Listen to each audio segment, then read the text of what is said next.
گنبد کے مکی کو دونوں پیاروں کو سلام۔ خلیفہ دوم حضرت عمر فاروق اعظم رضی اللہ تعالی عنہ، امیر المؤمنین، خلیفہ دوم، جانشین پیغمبر، مراد رسول، حضرت سیدنا عمر رضی اللہ تعالی عنہ کا نام گرامی عمر، جبکہ آپ رضی اللہ تعالی عنہ کی کنیت ابو حفص اور لقب فاروق اعظم ہے۔ آپ رضی اللہ تعالی عنہ واقعہ فیل کے 13 برس بعد 583 عیسوی میں مکہ مکرمہ میں پیدا ہوئے۔ فاروق اعظم حضرت عمر رضی اللہ تعالی عنہ نے روایتی عرب ماحول میں تربیت پائی۔ فن سپاہ گری پر مکمل دسترس کے ساتھ ساتھ آپ رضی اللہ تعالی عنہ کو پہلوانی اور شاہ سواری میں ممتاز مقام حاصل تھا۔ آپ رضی اللہ تعالی عنہ کے گھرانے میں سب سے پہلے آپ رضی اللہ تعالی عنہ کے بہنوئی حضرت سعید رضی اللہ تعالی عنہ اور بہن فاطمہ رضی اللہ تعالی عنہ نے اسلام قبول کیا۔ اس کے بعد آپ رضی اللہ تعالی عنہ کا سینہ مبارک بھی اسلام کے نور سے منور ہوا۔ 39 مردوں کے بعد خاتم المرسلین صلی اللہ تعالی علیہ وآلہ وسلم کی دعا سے اعلان نبوت کے چھٹے سال 27 سال کی عمر میں ایمان لائے۔ اسی لیے آپ کو متمم الاربعین یعنی 40 کا عدد پورا کرنے والا بھی کہتے ہیں۔ آپ رضی اللہ تعالیٰ عنہ کے کلمہ حق بلند کرنے کے بعد ہی اسلام مکے میں ظاہر ہوا اور مسلمان نہایت خوش ہوئے، یہاں تک کہ حضور رحمت عالم صلی اللہ تعالی علیہ وآلہ وسلم نے مسلمانوں کے ساتھ مل کر حرم محترم میں اعلانیہ نماز ادا فرمائی۔ بزار اور حاکم ابن عباس سے روایت کرتے ہیں کہ حضرت عمر رضی اللہ تعالیٰ عنہ مشرف با اسلام ہوئے تو غیر مسلموں نے کہا کہ آج ہماری قوم آدھی رہ گئی ہے۔ آپ رضی اللہ تعالیٰ عنہ سابقین اولین، عشرہ مبشرہ، خلفائے راشدین میں سے ہیں۔ آپ رضی اللہ تعالیٰ عنہ کے قبول اسلام کے لیے سردار انبیاء صلی اللہ تعالیٰ علیہ وآلہ وسلم دعا فرماتے رہے۔ اسی بنا پر آپ رضی اللہ تعالیٰ عنہ کو مراد رسول بھی کہا جاتا ہے۔ تاجدار مدینہ صلی اللہ تعالی علیہ وآلہ وسلم کا فرمان رحمت ہے کہ اللہ عز و جل نے عمر فاروق رضی اللہ تعالیٰ عنہ کی زبان اور ان کے دل پر حق کو جاری فرما دیا ہے۔ حضرت سیدنا علی المرتضی کرم اللہ تعالی وجہہ الکریم فرماتے ہیں کہ ہم اصحاب رسول کثیر تعداد میں ہونے کے باوجود اس بات کا انکار نہیں کرتے تھے کہ سکینہ امیر المؤمنین حضرت سیدنا عمر فاروق رضی اللہ تعالی عنہ کی زبان پر بولتا ہے۔ حضرت عمر فاروق رضی اللہ تعالی عنہ نے ہجرت نبوی کے کچھ عرصے بعد اعلانیہ مدینہ منورہ کی جانب ہجرت فرمائی۔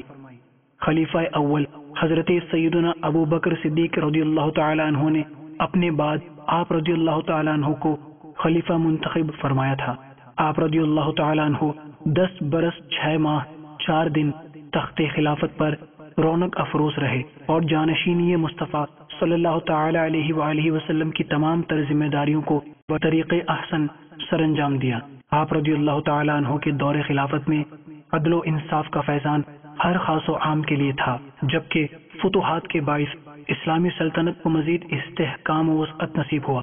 2 عظیم طاقتوں ایران اور روم کو شکست سے دوچار کر کے ایران، عراق اور شام کو مملکت اسلامیہ میں شامل کیا گیا۔ بیت المقدس کی فتح کے بعد آپ رضی اللہ تعالیٰ عنہ بنفس نفیس خود اس مقدس شہر میں تشریف لے گئے۔ حضرت سیدنا عمر فاروق رضی اللہ تعالیٰ عنہ کے دور خلافت میں جہاں فتوحات کا سلسلہ جاری رہا، وہیں فلاحی کاموں کو بھی ترجیحی بنیادوں پر شروع کیا گیا۔ سن ہجری کا آغاز کیا گیا، ملک میں باقاعدہ عدالتی نظام رائج کیا گیا، شراب نوشی کی حد 80 کوڑے مقرر کی گئی، اسلامی ریاست کے اہم مراکز میں باقاعدہ فوجی چھاؤنیاں قائم کی گئیں جہاں ہر وقت تازہ دم سپاہی اور گھوڑے تیار رہتے تھے۔ فوجیوں کے لیے اجارہ یعنی تنخواہیں مقرر کی گئیں۔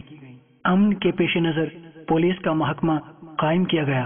اس کے علاوہ دیگر حکومتی امور پر ایسے انتظامات کیے گئے جن سے ایک مکمل ریاست بنتی ہے۔ یہی وجہ ہے کہ آج بھی دنیا کے کم و بیش تمام ممالک میں آپ رضی اللہ تعالیٰ عنہ کے نافذ کردہ نظام کو انتہائی احسن طریقے سے رائج کیا گیا ہے، جن سے عوام الناس مستفید ہو رہی ہے۔ آپ رضی اللہ تعالیٰ عنہ کی چاہت و رائے پر قرآنی آیات کا بھی نزول ہوا، جنہیں موافقات عمر بھی کہا جاتا ہے۔ آپ رضی اللہ تعالیٰ عنہ نے فرمایا اللہ عز و جل نے قرآن پاک میں 3 باتوں میں میری موافقت فرمائی ہے۔ نمبر 1 مقام ابراہیم، نمبر 2 پردہ، نمبر 3 جنگ بدر کے قیدیوں کے بارے میں۔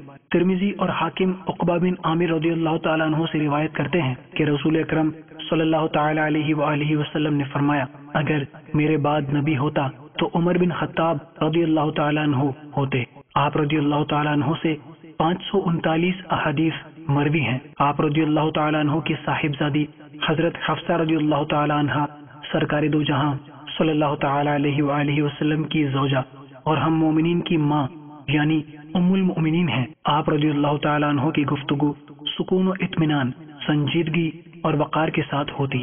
آپ قطع رحمی اور فراق سے اجتناب فرماتے اور احکام خداوندی عز و جل کو عام کرتے اور مضبوطی کے ساتھ نافذ کرواتے تھے۔ 63 برس کی عمر مبارکہ میں نماز فجر میں ایک بدبخت ابو لؤلؤ فیروز مجوسی غیر مسلم نے آپ رضی اللہ تعالیٰ عنہ پر خنجر سے وار کیا، جس کے باعث آپ رضی اللہ تعالیٰ عنہ شدید زخمی ہو گئے اور رضائے الہی سے تیسرے دن یکم محرم الحرام 23 ہجری پر مطابق 644 عیسوی میں آپ رضی اللہ تعالیٰ عنہ شرف شہادت کے عظیم مرتبے پر فائز ہوئے۔ حضرت سیدنا صہیب رضی اللہ تعالیٰ عنہ نے آپ کی نماز جنازہ پڑھائی اور ام المؤمنین حضرت عائشہ صدیقہ رضی اللہ تعالیٰ عنہ کی اجازت سے آپ رضی اللہ تعالیٰ عنہ کو گنبد خضرا میں حضرت سیدنا ابو بکر صدیق رضی اللہ تعالیٰ عنہ کے پہلو انور میں سپرد خاک کیا گیا، جو کہ سرکار انام صلی اللہ تعالیٰ علیہ وآلہ وسلم کے مبارک پہلو میں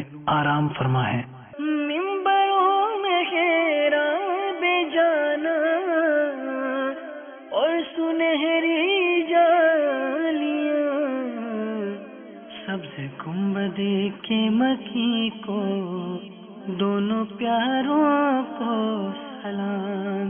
ممبروں میں خیرہ بے جانا اور سنہری جالیاں، سبز گنبد کے مکی کو دونوں پیاروں کو سلام۔